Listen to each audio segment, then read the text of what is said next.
So every once in a while, guys, we get the government stepping in and declaring a war against video game violence. This happened a long time ago when Mortal Kombat first came out, Night Trap, and then we got the ESRB system built out of that over here in the United States.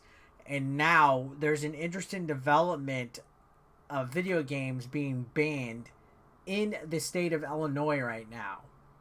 Yeah, the government is at it again. Um, it's very interesting. This happens quite often where video games are blamed for promoting violence, for inciting violence, and it is a real gray area. I'm gonna honestly say I've been playing violent video games my whole life, and I have yet to violently harm a human being. Um, sure, maybe there is some cases with mental illness and mental instability, but in my opinion, before we get into this, and I don't want to trigger anybody with opinion, but guess what? That's what the beauty of life is. Everybody has an opinion. Before we get into this article, in my opinion, there is way deeper issues within a person's psyche if video games are causing them to be violent. There's more than just the video game causing that. There's probably some kind of emotional instability, maybe something wrong with home, maybe something is not there with their mindset. There's got to be way more than just a video game being the root cause and blame of somebody being violent. So yeah, this article caught my attention today. I wanted to talk about it because it does deal with a bunch of series of games that I'm a big fan of. And this whole thing with violent video games being banned in one state can trickle down to several states doing it. So let's go ahead and read this, guys. This says Grand Theft Auto among violent video games banned in Illinois. So a Chicago state representative wants to halt the sale of violent video games which promote criminal activity. Now, I do believe Chicago, Illinois, to be exact, is a pretty heavy city for when it comes to violent crimes. I think there's a lot of gun crimes and things right there, and I'm not wanting to talk about that like, at political wise. I'm wanting to talk about it crime statistic wise. So Illinois State Rep Marcus Evans Jr. has introduced a bill that would prohibit the sale of violent video games, including Grand Theft Auto. So according to Chicago Sun-Times, Representative Evans Jr. will amend a 2012 law which will ban the sale of violent video games depicting psychological harm and motor vehicle theft with a driver or passenger present. So that is pretty detailed and really descriptive.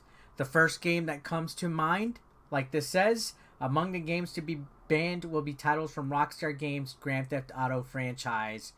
That is definitely the game that comes to mind when you think of carjackings with passengers in it, or violent psychological harm. I mean, in GTA 5, the character Trevor himself, when he's introduced, literally like bashes in somebody's skull or runs it over with a car tire. I'm not believe like he puts like a motorcycle tire against the face of another human being, and he has all sorts of different craziness and wackiness in the way that he kills people in that game. So the GTA series, more particularly like all the 3D era, so like 3, San Andreas, Liberty City, and Vice City and all that, they have some pretty violent situations going in them, which is fair enough. It's fair enough, but to the extent of where a government official would be stepping in, I don't know. Again, that's a gray area in my opinion. If you're going to be banning violent video games, why stop there? What's going to stop this guy from banning violent TV shows or banning violent movies or violent, song lyrics in rap music?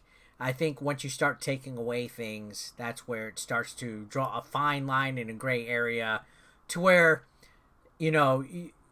I see where he's trying and where they mean well, but no, there's no way to properly do this without starting to eliminate certain, like it's my right to enjoy what I want to watch as long as it's legal. Like, I'm not going to go and watch something that's illegal. So, video games are a entertainment medium that's been around for decades. Now, it says the move was prompted by rising carjackings in Chicago. Evans Jr. said the bill would prohibit the sale of some of these games that promote the activities that we're suffering from in our communities. Again, I could see that. I could see maybe, the rise of crime, especially carjackings and gun murders in Chicago, being a cause for concern with video games. But there's 49 other states besides Illinois that have these same video games. Like, why is this, a concern all of a sudden? Now, this goes on to say the bill also changes the definition of a violent video game, such as GTA, to one in which players control a character within the video games that is encouraged to perpetuate human-on-human violence. So, okay, I could see that kind of describing GTA, but that's not the end goal. That's not the main gameplay. As a matter of fact, you get penalized for killing characters in the game. The cops come after you. You get a wanted level. I'm sure there's gameplay that encourages you to murder certain enemies and NPCs and stuff, but I mean, GTA is being singled out. It says in which the player kills or otherwise causes some serious psychological or physical harm to another human or an animal. Now, there's no violence in animals in the GTA series that's intentional. I don't even think you can kill the dogs in the game or any of the animals that you find in the game. But, again, I see where the intent is, but the road to hell is paved with good intentions, the old saying says. I see where it's at. I see where their heart is in this, but I don't like it. What's to stop this person, this representative, to go into TVs, go into movies, go into music, and they start regulating what can entertain us? That's why the ratings are there. And sure, maybe somebody might be triggered or get an idea or something, but again, in my opinion, there's a lot more underlying issues than the video game being the cause. It stems from some kind of something else not being there, some kind of neglect somewhere else in that individual's life. I'm not a school counselor. I'm not a counselor. I'm not a psychic, a psychological, major or anything like that. But honestly, if you look at it, it goes way deeper into some kind of form of mental dysfunction or mental illness. If it goes that far to where a game like GTA would cause somebody to act in some kind of way that they harm somebody seriously. And then on top of that, what about games like Call of Duty or Arkham City or, what else is out there that you kill people? Skyrim, Fallout. When you look at it, there's a lot of violence in video games. So where does it begin and where does it stop when it comes to government stepping in and trying to cause regulations to it? So I don't know. I find this kind of odd and weird, but maybe that's just me. Let me know your thoughts in the comment section down below. Let's have a civil discourse about this. I don't want to see anybody acting like pricks down below. I think this is kind of a pointless proposal, a pointless bill. When there's bigger things to worry about right now, including a pandemic, stimulus checks, things like that. How about you waste time making bills that actually help people? Is my opinion. So again, not to get into the politics of it all or anything like that. Main reason why I'm covering this is because it does involve video games and I'm a video game channel. So let me know your thoughts in the comment section down below, guys. I'd love to hear what you have to say. Subscribe if you haven't already.